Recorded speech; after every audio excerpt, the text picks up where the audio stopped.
Athens Podcast. Innovación y conocimiento en tecnología. Bienvenidos, soy Jesús Marrone, responsable de contenidos de Athens, part of Telefónica Tech. Estamos con Mikel Fare, creador de contenidos y autor de libros de bajo contenido. Buenos días. Hola Jesús, buenos días. Encantado de estar aquí. Primero que nada, háblanos un poco sobre tu infancia, estudios y tu vida laboral. Bueno, pues en cuanto a mi infancia, lo que te puedo decir en relación a dónde he terminado a nivel profesional, ¿no? Yo al final he sido como el típico niño creativo que le gustaba mucho dibujar, construir y demás. Era puro nervio, pero al mismo tiempo también tenía mucha sensibilidad, ¿no? Entonces, bueno, pues era el típico de clase que sabía dibujar y tal, y al final esto, con el tiempo, lo que me llevó fue a estudiar arte y diseño gráfico. Hice ambas carreras, pero me terminé especializando en diseño gráfico. Y bueno, después también hice un máster en diseño y demás. Y bueno, si quieres te cuento un poco mi trayectoria profesional, así un poco muy resumido. Bueno, pues después de estar haciendo prácticas y tal, estuve trabajando un tiempo en una consultoría por cuenta ajena como diseñador gráfico. Y bueno, ahí enseguida vi que eso no era lo mío, en el sentido en que yo sentía que exprimía mi creatividad y mi cerebro y pues como que el salario no correspondía a lo que yo sentía que daba, ¿no? De mí. Y bueno, pues al final, eh, cuanto más hacía, es como que más me pedían, pero yo al final ganaba lo mismo. Y aquí fue cuando empecé a ser consciente un poco de la precariedad laboral en estas profesiones más creativas, por lo menos en la del diseño gráfico. Y entonces decidí ponerme por mi cuenta y hacerme autónomo y trabajar como freelance. Entonces, bueno, estuve trabajando muchos años como diseñador gráfico freelance para clientes, pero al mismo tiempo lo compaginaba con proyectos personales. Entonces creé desde una marca de láminas hasta una marca de ropa y bueno, pues así fueron como varios proyectos que iba compaginando ambas cosas.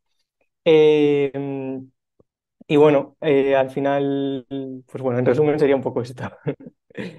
Mm. Y luego, ¿y actualmente a qué te dedicas?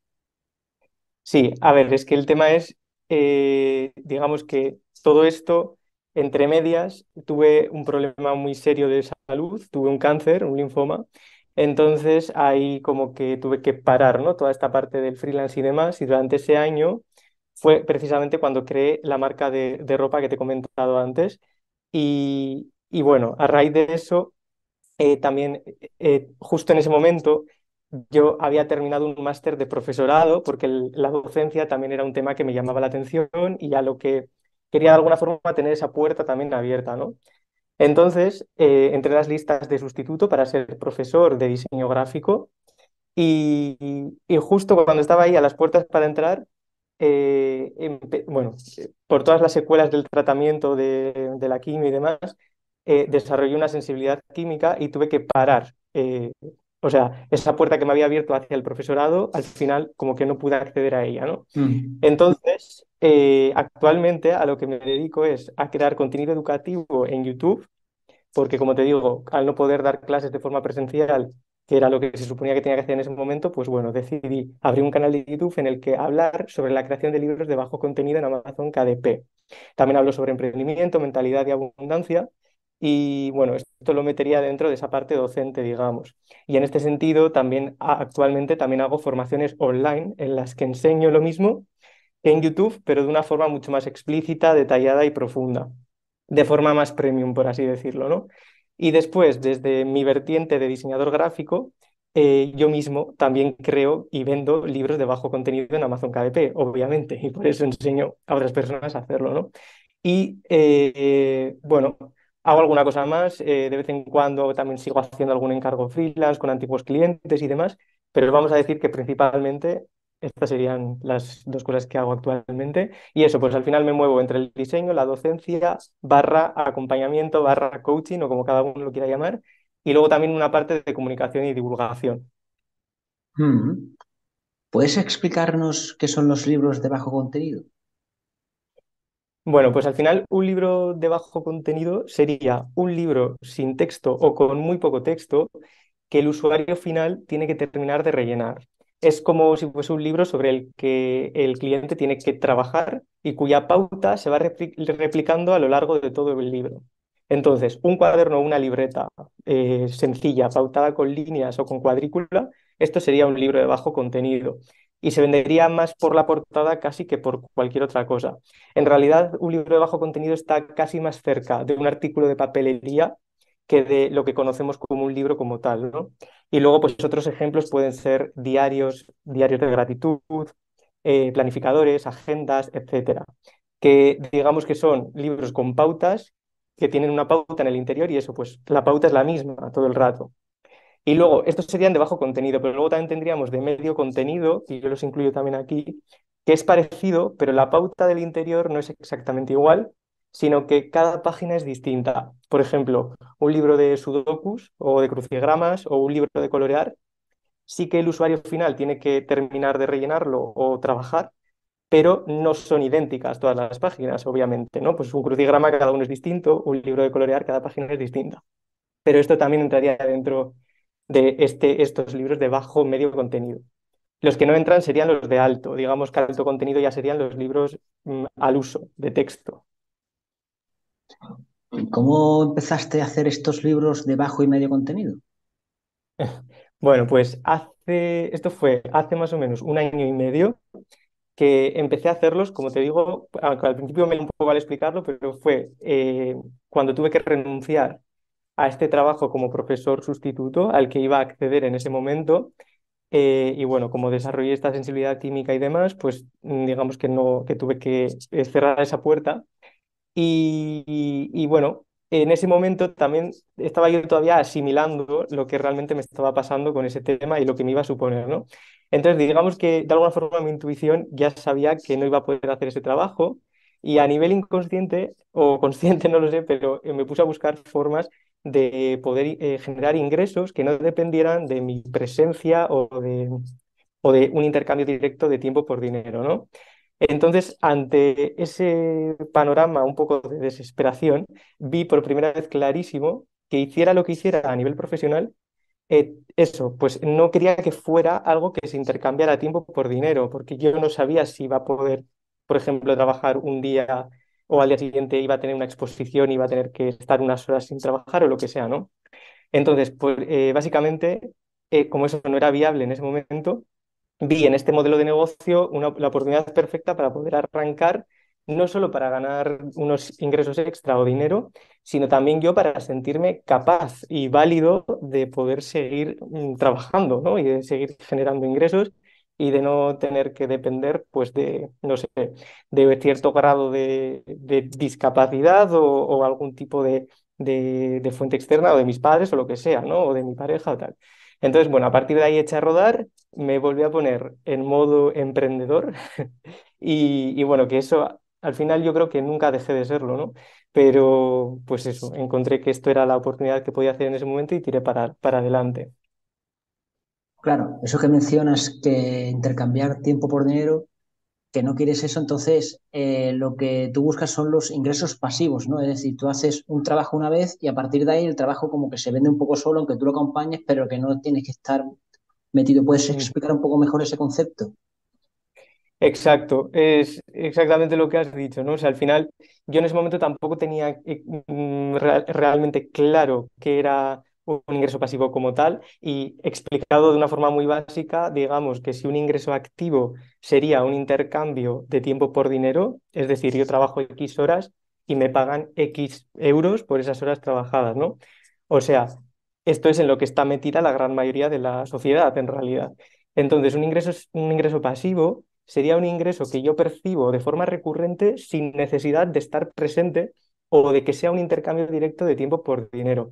Esto no significa que no haya que hacer nada o que venga del cielo, de hecho todo lo contrario, ¿no? La cosa es que si bien en un momento dado tú has tenido que hacer el trabajo, dedicarle esfuerzo, incluso dinero, una vez que has hecho ese trabajo o que has invertido ese tiempo o que has invertido ese dinero, eso que has hecho puedes seguir generándote ingresos sin prestarle tanta atención o sin tener que estar encima de ello. El ejemplo más conocido yo creo que es el del real estate, ¿no? Que al final es, si yo tengo varios pisos en propiedad y los alquilo, yo en realidad no estoy haciendo nada, o sea, a mí ese dinero me está, entre comillas, llegando solo, pero claro, obviamente yo he tenido que comprar esos pisos y para eso habré tenido que generar ese dinero, ¿no? Entonces, no es que sea gratis y que venga de la nada, pero si lo conseguimos, realmente es muy interesante. Y bueno, y al final, digamos que en KDP con los libros sería lo mismo. O sea, yo un libro, obviamente lo he tenido que hacer, lo he tenido que maquetar, lo he tenido que investigar, lo he tenido que optimizar. Pero bueno, yo por poner un ejemplo personal, yo cuando hace poco estuve como unos 6 meses en los que apenas estuve publicando libros y digamos que por todos los libros que ya tenía publicados, yo cada mes he seguido recibiendo ingresos y eso al final, pues para mí sí que es un ingreso pasivo en ese sentido. Mm. Entonces, publicas tu primer libro de bajo contenido y qué es lo que haces para que, siendo un desconocido, de repente empieces a crecer, a crear, a generar ingresos, generar reseñas y a generar más contenido y tal. Bueno, en los libros de bajo y medio contenido, al final, lo que yo lo que hice al principio fue crear un tipo de libro que yo mismo necesitaba en ese momento o que yo mismo como usuario hubiese comprado, ¿no? Entonces yo lo que hice fue al principio, durante mis primeros 3 meses, compartirlos a través de mis redes sociales personales.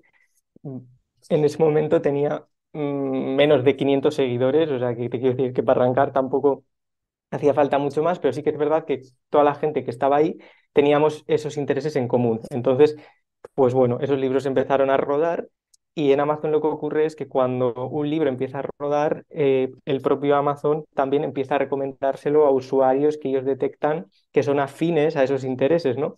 Entonces, bueno, si además luego el libro que tú has hecho está aportando cierto valor, es bonito, bueno, etcétera, ¿no? O sea, como que llama la atención, está bien maquetado y demás, eso da pie a que la gente deje reviews. Entonces, esas reviews lo que hacen es también alimentar ese posicionamiento orgánico y cuando alguien busca ese tipo de cuaderno, pues bueno, digamos que se va optimizando, va apareciendo más arriba y demás. Entonces yo empecé así. Eso lo hice durante mis primeros 3 meses, compartiéndolos desde redes sociales, promocionándolos entre comillas gratis desde ahí.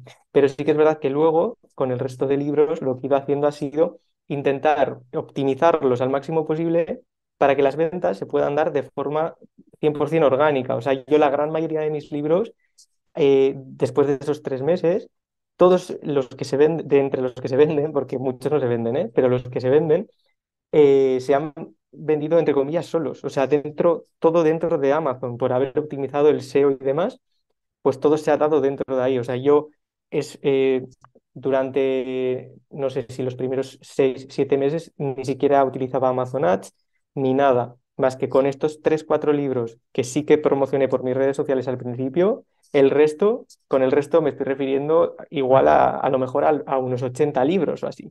Con esos no, pues no hice prácticamente nada más allá de optimizarlos al máximo en Amazon. Y esto es posible, ¿eh? O sea, obviamente siempre va a ser mejor promocionarlos en el sentido de que van a impulsar las ventas y se van a dar antes, pero por ser, o sea, puede haber la posibilidad de que se vendan, entre comillas, solos, porque a mí me ha pasado. Entonces, de primera mano puedo decir que por poder puede ser. Mm. Antes has mencionado algo que no es realmente parte del libro, como es la portada, pero que realmente a lo mejor es lo que más vende de un libro es por la portada, ¿no? O sea, cuanto menos contenido tiene el libro, esto es, menos contenido significa una pauta de líneas, cuadrícula, puntos. Claramente, por lo que se vende es por eso, porque hay 1 millón de libros pautados con pautas, o sea, con líneas o con cuadrícula, ¿no? Entonces, en esos casos es cuando más importante es la portada, porque es que al final es por eso por lo que lo va a comprar la gente. Luego, a medida que el nivel de complejidad va en aumento, también es importante, evidentemente, la portada, porque es lo primero que te entra por los ojos, pero digamos que ahí también juega una parte importante el interior, ¿no? Pues dependiendo del tipo de libro que sea, ahí también va a ser muy importante el interior, pero es que en una pauta con líneas no hay vuelta de hoja. O sea, es decir, el interior es lo que es y punto, ¿no? Pero bueno, eso, como te digo, cuanto más complejo sea el libro, más posibilidades vamos a tener de venderlo, aunque la portada tampoco sea un espectáculo, ¿no? En ese sentido. ¿Por qué usas diferentes seudónimos a la hora de publicar tus libros? Bueno, pues yo al final lo hago para diversificar mis tipos de libros y o nichos. Y también porque no me interesa ponerlos a mi nombre, más que nada porque no considero que algunos de los que hago tengan sentido con mi marca personal. Y yo, pues bueno, pues tampoco quiero que vincularme o que esos libros estén vinculados a mí. Pues como por ejemplo si hago algún libro para niños, ¿no? O sea, yo lo que hago no tiene nada que ver, el contenido que comparto y demás no tiene nada que ver para un público infantil. Eso no quita que a mí, a nivel de diseño gráfico, no me pueda interesar hacerlo, porque me parece divertido y porque quiero hacerlo y ya está. Pero no me interesa que eso aparezca vinculado a mi nombre, ¿no? En este sentido, el único libro que tengo publicado con mi, no, o sea, con Mikel Fare, digamos, en Amazon, es un planificador que se llama Zoom, que es para proyectos de emprendedores o proyectos en general, ¿no? Pero el resto los tengo publicados con distintos seudónimos y no los comparto públicamente porque yo enseño cómo pescar, pero no doy el pez. Es decir, compartirlos para mí supondría un riesgo, porque al final el trabajo aquí consiste precisamente en encontrar esos nichos, en investigarlos, en optimizarlos, posicionarlos y demás. Entonces, como estos libros bajo medio contenido no son como los de alto contenido, son muy fáciles de duplicar o copiar. Entonces, como te digo, con Mikel Fare como autor solamente tengo publicado el Zoom, que es un planificador que yo mismo creé para mi propio uso y ya que lo hice, decidí compartirlo con las personas que me siguen porque sabía que les podía ayudar con su emprendimiento, ¿no? Y luego, por otro lado, también tengo varios seudónimos porque no mezclo nichos entre seudónimos por lo general. Hay personas que lo hacen, yo personalmente no lo hago. Por ejemplo, lo que te he dicho antes, si yo creo un libro para niños, pues no tiene sentido que en ese mismo nicho, bajo mi punto de vista, publique un planificador de productividad para emprendedores. Es como que, ¿qué tiene que ver, no? Una cosa con la otra. Entonces, eh, eso, tengo varios seudónimos por nicho o por tipo de libro y yo lo hago así. Sí, esa es buena idea. De, claro, como al final uno tiene como su marca personal y hacia un camino sector, claro, quiere hacer, y uno siempre quiere hacer muchas cosas y es buena idea tener un seudónimo que le permita hacer esas otras cosas sin perjudicar, ¿no?, su imagen o sin despistar, ¿no?, al seguidor. ¿Y qué otros consejos podrías darle a alguien que quiere crear su libro de bajo contenido? Bueno, yo le diría que no se limite únicamente a crear cuadernos o libretas pautadas con líneas y puntos, porque es como, esto digamos que sería como la puerta de acceso y está genial para empezar por algún sitio y para familiarizarte con todo el proceso de publicación y demás, ¿no?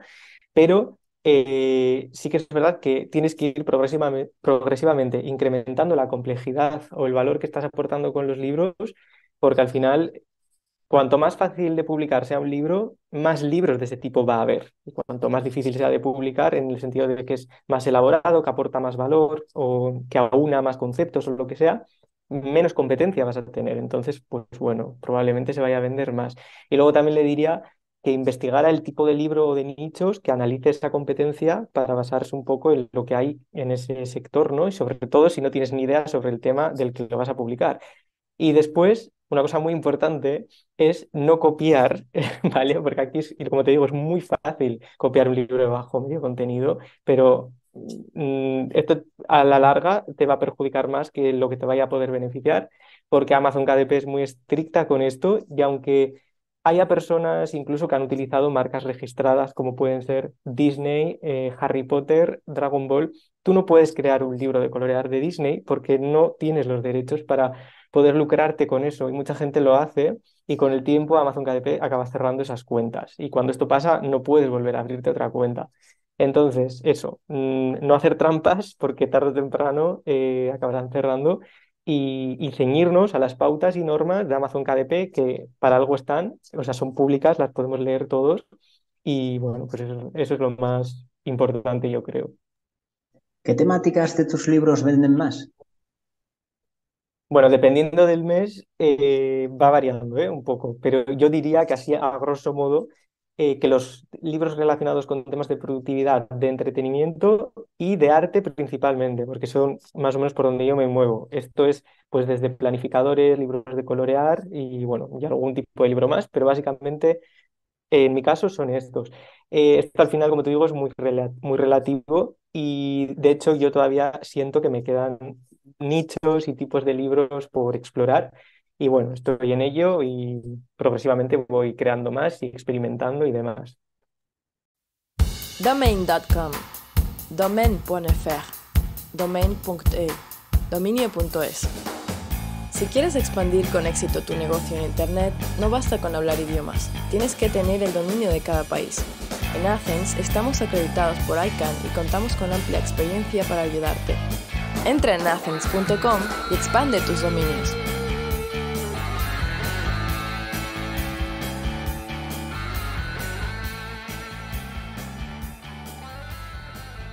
¿En qué te diferencias de otros creadores de libros de bajo contenido? A ver, yo al final procuro diferenciarme siempre en todo lo que puedo y aportar siempre un toque original de cara, pues tanto al diseño, al título, al contenido del libro como tal. O sea, al final, a ver, antes he dicho lo de no copiar, ¿no? Pero obviamente aquí no vamos a inventar la rueda. O sea, aquí vamos a basarnos en libros o en gustos o en nichos que ya existen, evidentemente, ¿no? Pero yo sí que suelo intentar plantear de forma distinta a lo que ya hay, pues tanto la maquetación como la disposición a lo mejor de los elementos gráficos, como el formato del libro en sí, etcétera. Y eso, pues básicamente yo procuro diferenciarme prácticamente en todo lo que pueda. Por cierto, ¿esos libros los publicas solo en español? ¿O en qué idioma? No, yo personalmente lo que suelo hacer es publicarlos en español y en inglés. Esto lo hago casi siempre. O sea, esto sí que es obviamente el mismo libro tal cual, pero traducido, ¿no? A ambos idiomas. Y luego hay alguno que tengo traducido a italiano, a francés y creo que ya. Pero esos, nada, son dos o tres que los pude traducir, pero el resto básicamente inglés y español. Sí, entiendo que el del inglés funciona más que el del español, o depende de la temática, o depende del mes, depende, no sé si tiene que ver algo. Claro, o sea, depende un poco, sí, del mes, del libro en concreto, de cómo haya encajado en el mercado, también de la competencia que haya en ese mercado, porque a lo mejor en .com, ¿no? En Estados Unidos hay de X tipo de libro muchísimos y a lo mejor en el mercado de España no. Entonces, bueno, eso depende un poco.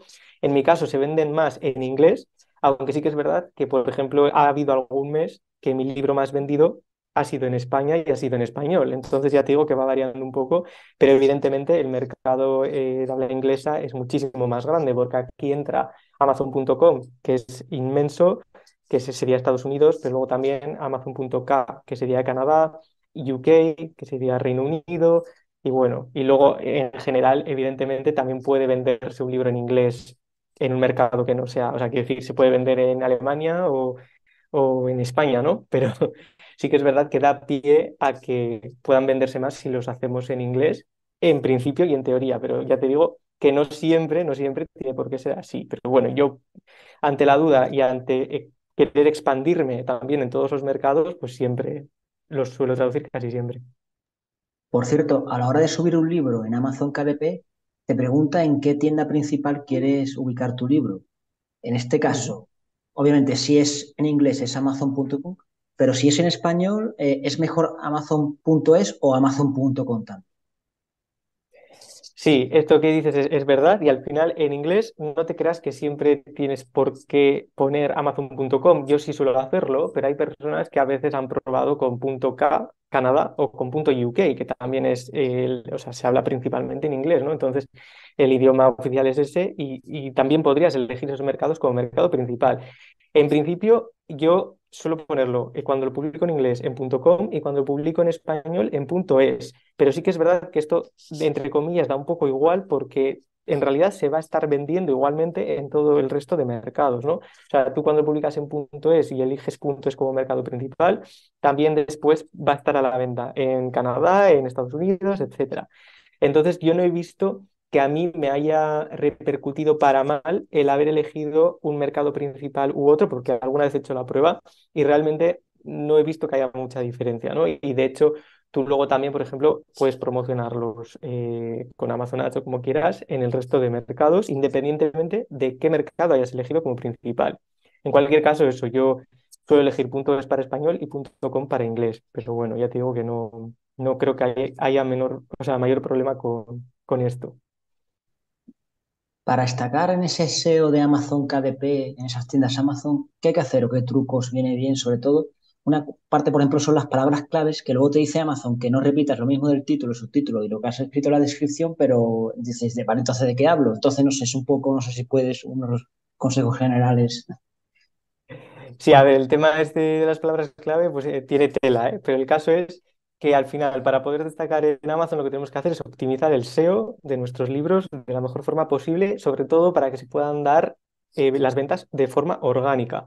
Vale, entonces, haber creado un libro que dé pie, o sea, aparte de esto, es que ya no es solo el tema de las palabras clave y lo que tú has dicho, ¿no? Que al final aquí lo que tenemos que intentar es buscar palabras clave que no tengan demasiada competencia y que no haya demasiados resultados con esa búsqueda de esas palabras clave, porque si no nuestro libro se va a perder ahí entre, ¿no? Entre todo, entre un montón de libros. Pero es que además de esto, o sea, esto es muy importante, pero es que una vez que hayamos conseguido optimizar estas palabras clave y que nuestros clientes hayan podido llegar a ese libro, también es muy importante que nuestro libro dé pie a que las personas puedan dejar buenas reviews.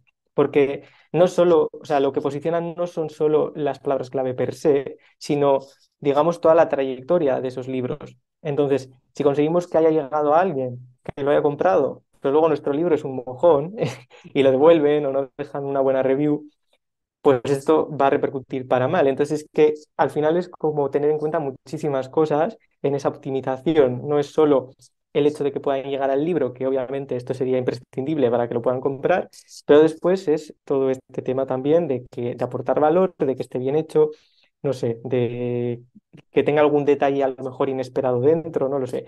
Que de alguna forma todo esto contribuya a esa optimización y a ese posicionamiento y a que al final destaque, ¿no? ¿Qué trucos usas a la hora de invertir en Amazon Ads? En realidad, Amazon Ads yo te diría que es casi como un negocio aparte a la creación de los libros como tal.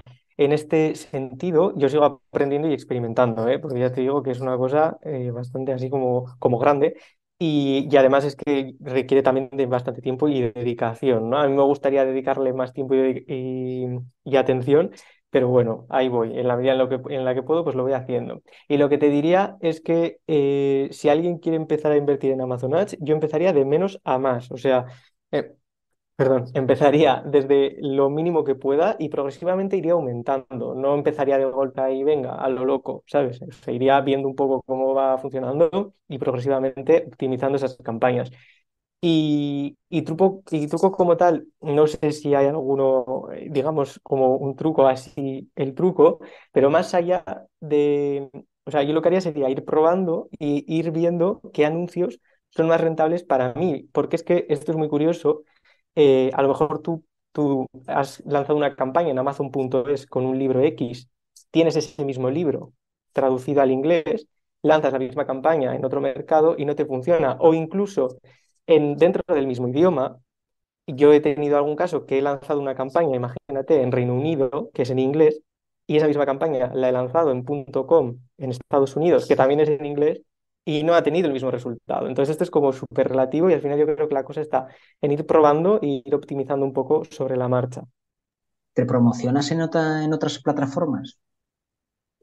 Pues al principio, como te he comentado antes, más o menos durante mis 2, 3 primeros meses sí que anuncié mis libros por mi cuenta de Instagram y los promocioné, bueno, en el sentido de que publiqué sobre ellos, ¿no? Y los di a conocer a través de Instagram, pero no de forma pagada, sino simplemente compartiéndolos.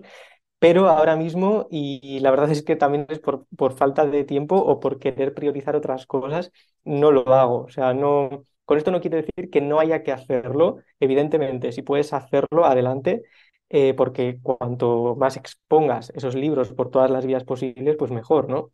Pero yo, como te digo, no lo hago. Y al final, eso, cuando estás metido en tantos fregados, ¿no? Como yo, pues tienes que priorizar, los días tienen 24 horas y no los promociono actualmente más que algunos con Amazon Ads y el resto, pues sin más, o sea, están optimizados y se venden de forma orgánica y ya está. ¿Por qué abriste tu canal de YouTube? Pues mira, el canal de YouTube también lo abrí en esta especie de crisis, la que te contaba antes, en la que empecé también a descubrir todo este tema de los ingresos pasivos y tal, que bueno, en realidad ya lo conocía, pero me refiero que empecé a involucrarme más, mejor dicho, y al final lo abrí para ayudar a otras personas en la misma situación que yo, o sea, para que personas que a lo mejor no ven de repente cómo salir adelante, ¿no? Ante una situación de salud, como fue en mi caso, pero bueno, en otras circunstancias pueden ser otras cosas. Y pues lo hice porque para inspirarles y al mismo tiempo para inspirarme yo, o sea, como para recrearme yo mismo también en lo que yo estaba compartiendo y obligarme a pues autoimpulsarme, ¿no? Y a seguir adelante. Y bueno, al final sí que veo un poco que este objetivo se ha cumplido porque yo veo que hay una retroalimentación, ¿no? Entre las personas que pueden llegar a mis vídeos y lo que yo sigo haciendo. Y es como que nos vamos retroalimentando los unos a los otros. No sé si se entiende, pero así es como yo lo vivo. Cuando le cuentas a tus padres lo que haces y lo que ganas, ¿realmente se lo creen? Sí, a ver, o sea, creérselo se lo creen, pero sí que es verdad que ellos vienen de un paradigma, vamos a decir, analógico y de una mentalidad más del empleado, ¿no? Entonces, yo creo que para ellos es difícil concebir este tipo de formas de ganarse la vida, porque al final este tipo de modelos de negocios online, pues las personas de la generación de mis padres y demás, les pilla un poco de lejos. Esto, como te digo, no significa que no lo entiendan, pero yo creo que no terminan como de asimilarlo, ¿no? No sé si a alguien más le pasa, pero yo creo que es un Mm. poco esta cosa. ¿Cómo crees que evolucionará el sector? Pues a ver, en realidad no lo sé, pero yo desde mi punto de vista creo que la autopublicación como tal seguirá en alza porque al final nos permite quitar esa barrera de la editorial al uso. Evidentemente, nunca va a ser lo mismo autopublicar un libro que nos lo publique una gran editorial, pero en cualquier caso, ambas opciones son válidas y bueno, pues cada uno puede elegir, bueno, el que pueda elegir y el que no, pues siempre tendrá la vía de la autopublicación. Y en cuanto al bajo medio contenido como tal, creo que cada vez tendremos que ser un poco más refinados en lo que creamos en el sentido de que ya no vale con cualquier cosa, ¿no? Quizá hace 5 años valía con publicar un cuaderno con la cubierta simplemente de color rojo, por decirte algo, y eso podría llegar a venderse, ¿no? Hoy en día, pues eso, tenemos que ir un poco aportando un poco más y demás. Y por otro lado, esto no lo sé, pero ya veo a personas hablando del bajo medio contenido a nivel digital, en el sentido en el que si Kindle sigue evolucionando, ¿no? En esta dirección y la gente, evidentemente, lo va utilizando y lo va incorporando a su vida, yo no sé hasta qué punto habrá personas que quieran reemplazar por completo el uso del papel por el de una pantalla sobre la que puedas trabajar. Pero bueno, esto estará por ver, supongo. Sí, por el momento parece que no, ya te digo, mucha gente sigue encantándole escribir y tal. Y mucha Eso gente es. incluso que usa aplicaciones digitales y tal, dice, no, pero yo mi agenda quiero escribir, no sé qué, me siento, me lo quito de encima escribiendo, me encuentro mejor. O sea que yo creo que va a durar Sí, mucho. Va a es durar como mucho. que conviven, ¿no? Sí. Ambas. Por cierto, ¿has pensado en escribir un libro de alto contenido con tu historia, consejos? Sí, en realidad llevo como años pensándolo y estoy casi seguro de que en algún momento lo haré. De momento este año no, porque me limitaré a seguir con otras cosas, pero sí que es verdad que me gustaría compartirlo por si puede servir de espejo a personas que estén atravesando o que hayan atravesado algo similar en temas de salud barra emprendimiento y también como esta parte de empoderamiento, ¿no? De la vida de uno mismo al final. Y bueno, no sé, ya veremos si lo hago al final, cómo lo planteo, pero no es, o sea, es algo que está ahí, ¿sabes? Rondándome. Mm. Así que a ver. ¿Cuáles son tus próximos retos? Sería expandir todo lo que hago en el sentido de, bueno, seguir explorando también nuevas formas de optimizar lo que hago, de optimizar mi trabajo y de ayudar a otras personas por el camino. En este sentido, ahora mismo estoy en proceso de crear formaciones también relacionadas con mentalidad, marca personal y emprendimiento. Y también estoy inmerso ahora mismo en seguir haciendo crecer mi negocio de KDP, creando nuevos libros y demás, porque sí que es verdad que durante unos meses lo he tenido que dejar un poco aparcado y pues ahora mismo lo estoy como retomando y le estoy también metiendo bastante caña a esto. Así que bueno, en general sería un poco eso, expandir y seguir optimizando todo lo que voy haciendo. ¿Cómo es una jornada típica? ¿Qué horarios tienes y tal? ¿Cómo te organizas?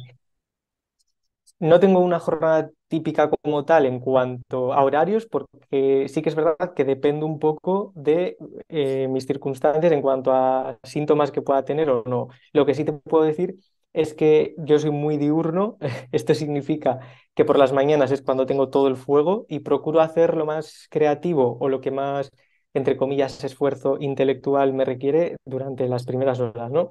Y quizá lo más técnico o mecánico lo dejo para la tarde. La realidad es que en 2022 prácticamente he estado trabajando de lunes a domingo porque algunos días he podido trabajar a lo mejor una hora y ha habido otros que he podido trabajar ocho, ¿no? Entonces, pues para compensar y como yo al final es algo que disfruto, o sea, disfruto de hacerlo, pues sí que es verdad que no sé si es lo correcto ahora mismo, este año. Sí que puedo permitirme trabajar más horas cada día porque estoy mejor, ¿no? Con todos estos temas y entonces estoy intentando librar los fines de semana y suelo trabajar más o menos como unas 6 horas de lunes a viernes, más o menos, cada día. Y eso, y al final es que es como difícil, ¿no? Porque cuando trabajas desde casa, te gusta tanto lo que estás haciendo, pues yo estoy aprendiendo a poner esos límites en cuanto a los horarios y demás y como para no llegar a quemarme, ¿no? Para no llegar a dejar de disfrutar de lo que hago, pues sí que me parece importante marcar esas líneas y sobre todo es este año en el que estoy empezando más a Mm. hacerlo. ¿Tienes algunos trucos para mejorar la productividad? Pues esto a lo mejor va a sonar muy obvio, pero no debe serlo tanto cuando la mayoría de la gente que conozco yo por lo menos no lo hace. Para mí, productividad es igual a energía. Entonces, para mí la cosa no es tanto pensar en cómo ser más productivo, sino en cómo tener más energía. Y esto supone, pues, desde nutrir tu cuerpo, o sea, alimentarse bien, hacer ejercicio, cuidar nuestras relaciones, emociones, salir a la naturaleza, meditar y descansar. O sea, si tú tienes Mm. energía, vas a ser productivo. Y no solo vas a ser más productivo, sino que vas a tomar mejores decisiones y vas a ser más creativo. Y bueno, no sé si a lo mejor esta respuesta no ayuda demasiado a quien nos esté escuchando, pero por decir algo más práctico, a mí un Sí. truco que funciona es quizá organizarme por proyectos o áreas. O sea, yo lo que hago es, por ejemplo, poner como proyecto pues, YouTube o Amazon KDP. Bueno, pueden ser más cosas, ¿eh? Pero a lo que voy es que tú pones así como un área y yo después desgloso las tareas que tengo que desempeñar dentro de ese área, ¿no? Esto lo hago a nivel semanal y de hecho para eso utilizo el Zoom, el planificador este que publiqué. Y bueno, pues por ejemplo, si yo pongo YouTube, pues ya sé que tengo que desglosar grabar vídeo, guión vídeo, editar vídeo, foto thumbnail, programarlo, preparar la newsletter, etcétera, ¿no? Entonces voy poniendo así y me voy desglosando y así sé más o menos todo lo que tengo que hacer y luego eso lo voy encajando en bloques de tiempo. Pero como te digo, esto después de haber hecho lo anterior, o sea, cuando tengo energía disponible, que primero es eso lo que tengo que tener, ¿no? Para poder ser productivo y ya después me puedo permitir organizarlo de esta forma que te he dicho. ¿En qué consisten los cursos de formación que impartes? Bueno, actualmente tengo una formación, un curso online con el paso a paso que yo mismo sigo para crear y optimizar y vender mis libros de bajo contenido a través de Amazon KDP concretamente, ¿no? Al final es como un manual o la guía que a mí me hubiese gustado tener desde el principio. Sí que es verdad que ahora, como te he dicho, estoy creando formaciones relacionadas con emprendimiento, marca personal y mentalidad, porque percibo como que muchas personas, de alguna forma, siguen un poco ancladas en ese paradigma del empleado y creo que tienen que hacer un poco como este shift que yo también, de alguna forma, he tardado un tiempo en poder hacer y, no sé, creo que la mentalidad no es la misma, ¿no? La del emprendedor que la del empleado, o sea, en el sentido de que tienes que tener en cuenta otras cosas, tener otro tipo de actitud. Y, y bueno, en este sentido, eh, a mí estos temas me apasionan y además llevo tiempo implementándolos yo mismo, rompiendo creencias y demás, y me encantaría poder aportar también desde aquí. Así que bueno, estoy un poco en eso ahora. Mm. Espera, ¿tienes algo más? Bueno, antes que nada, repito, ¿en dónde pueden encontrarte? ¿Dónde pueden ver sus cursos?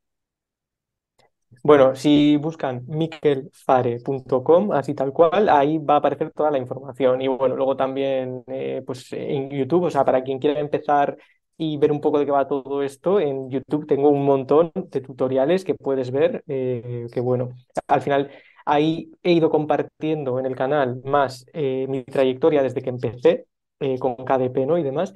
Entonces sí que es verdad que hay cosas que luego he ido como refinando y mejorando con el tiempo. Entonces, bueno, para las personas que quieran profundizar más en ese sentido, estaría en la formación de pago, pero para quien quiera acceder, pues de forma gratuita puede empezar viendo esos tutoriales que son muy completos y desde ahí, en todas partes, poniendo Miquel Fare, aparezco. Así que para quien quiera, ahí estaré. Sí, yo te sigo los vídeos, son muy interesantes y de hecho el último que pusiste me sorprendió la gente que se descarga no el libro físico, sino el archivo digital para imprimirlo en un papel que les gusta más. Es algo como que a lo mejor tú ni te pensabas que podía suceder, ¿no? Es algo que te sorprende la realidad luego. Totalmente, sí, sí, sí. O sea, hay personas, claro, es que a ver, yo me he centrado en los libros de bajo medio contenido en Amazon KDP, ¿no? Pero sí que es verdad que este tema es extrapolable luego a vender, por ejemplo, archivos digitales a través de Etsy o de otras plataformas. Y hay personas que están interesadas en comprar, por ejemplo, páginas de libros de colorear a través de Etsy en formato digital.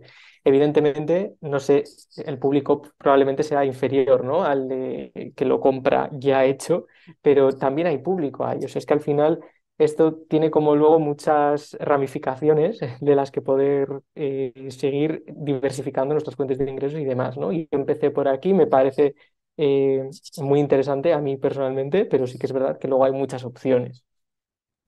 ¿Tienes algo más que añadir?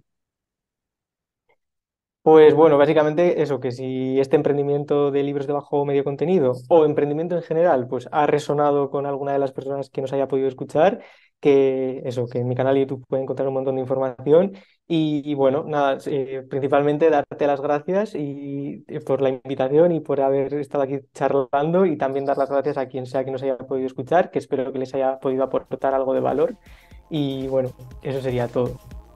Seguro que sí. Muchas gracias a ti. Muchas gracias, Mikel Fare, creador de contenidos y autor de libros de bajo contenido. Nos vemos en un próximo Athens Podcast.